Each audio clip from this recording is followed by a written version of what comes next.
Hello, I'm MC Toon. Today I'm going to show you a video of Mark Steele as he goes Karen during a city council meeting. Now, if you don't know who Mark Steele is, he's an anti-5G scammer.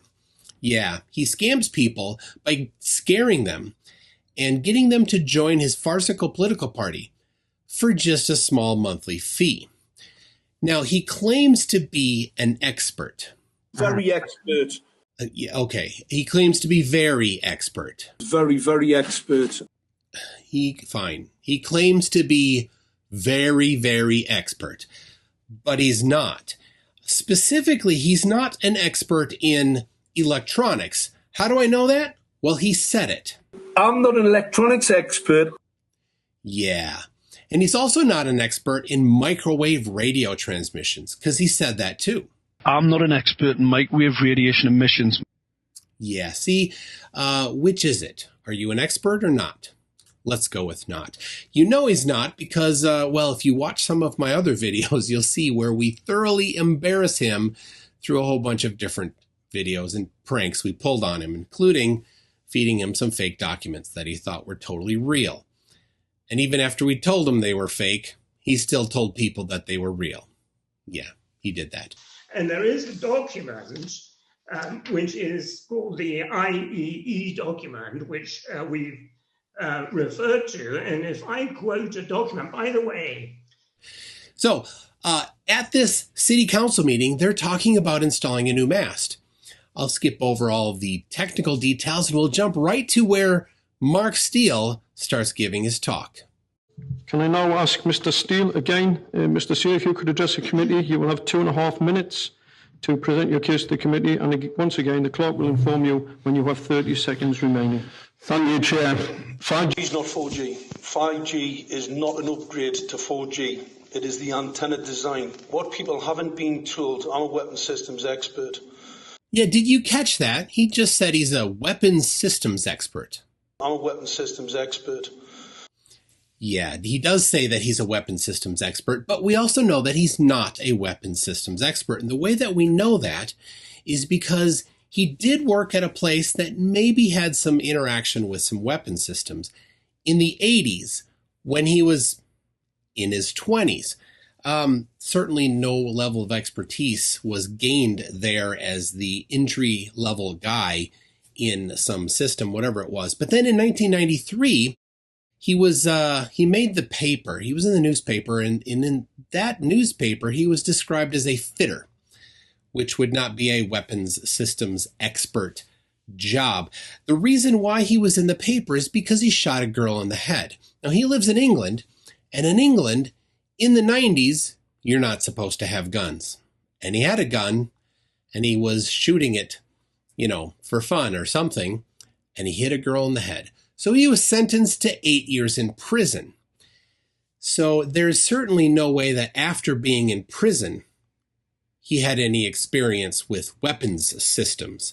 So we know he is not a weapons systems expert.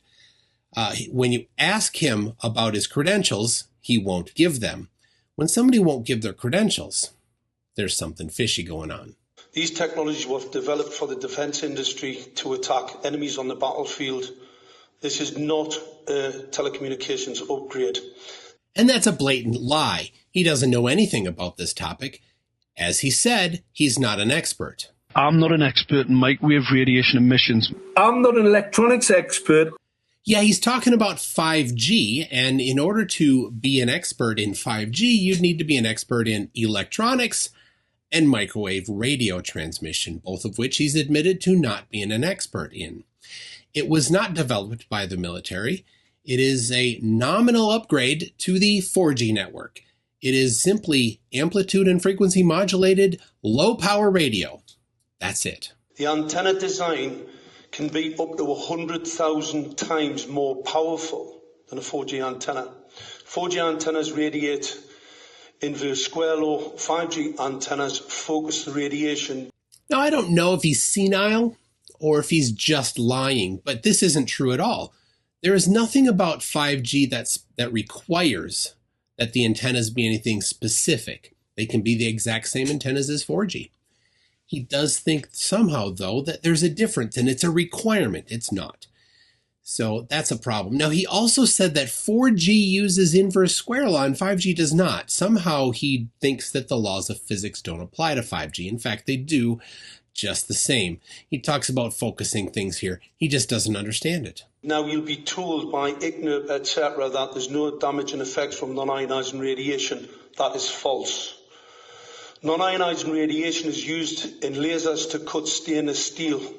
Anybody that thinks that non-ionising radiation that is focused in a beam wave is safe is being given a false egg. It's not correct.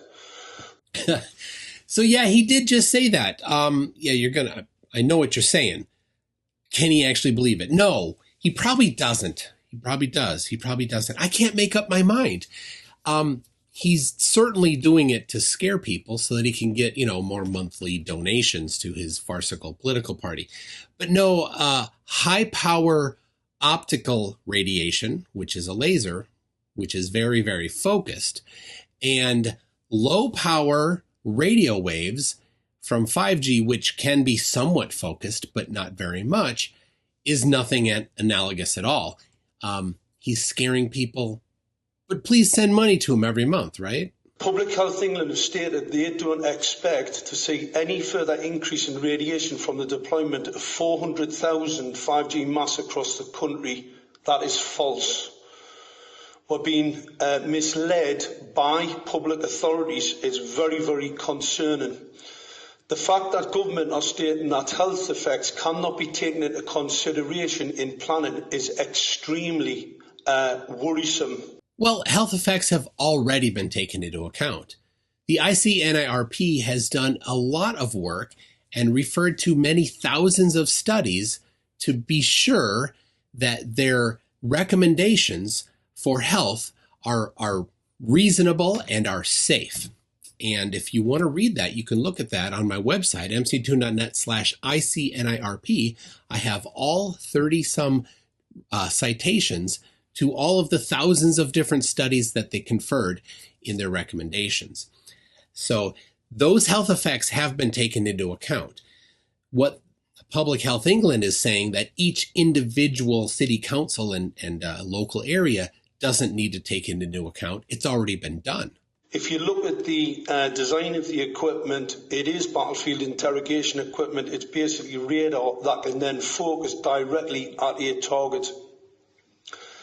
That target acquiring equipment, they're not what they say is safe. I've got all of the documentary scientific evidence to confirm, and the military background 30 seconds remaining to actually tell people exactly what this is. I can come and do a presentation. And yes, I've seen his presentation. It's quite terrible.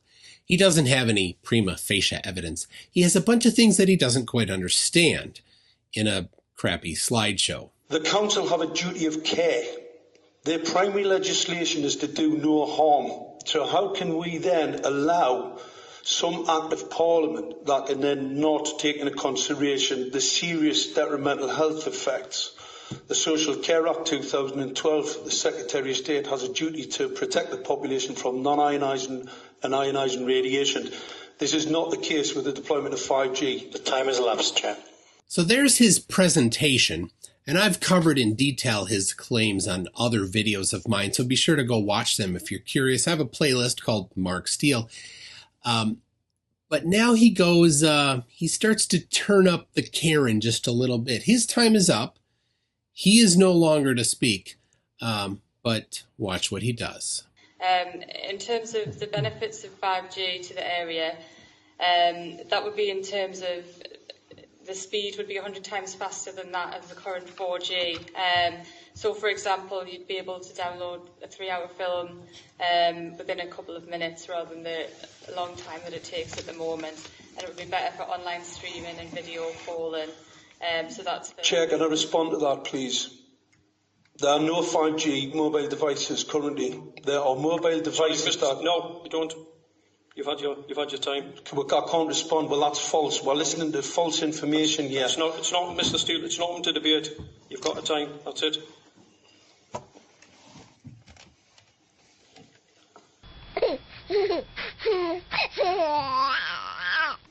Yeah, obviously, in terms of health, there is a lot of information out there, and I appreciate there's significant concerns. However, Public Health England, the World Health Organisation and our government have also looked at all the information that is available from experts and come to the conclusion that health effects are unlikely to... I am an expert. I'm not an expert in microwave radiation emissions. I'm not an electronics expert. They have not looked at it. This is Steele, false. Mr. This is Steele, a total if false you don't, egg. Mr. Steele, if you don't be quiet, I'll ask you to leave the room. Well, I can't. We can't sit Mr. here. Steele, this is not a councillors debate. are being misled. Mr. The Steele, councillors are being misled here. It is not a debate. It's not. No, no more. Well, why are we being misled? Mr. Why are you Steele? misleading the councillors? It's not a debate, Mr. Steele.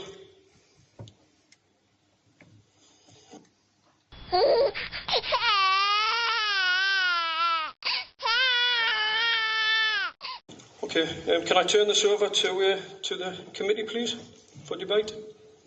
So if you wish to leave now, if you've got no further speaking point you want to leave, can I ask you to do so now before we move on to the next agenda item, please? The council voted, and it passed. Good thing.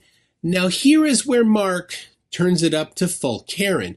Unfortunately, there's no video of Mark, so you're going to have to use your imagination, but I will show you on screen what's in my imagination.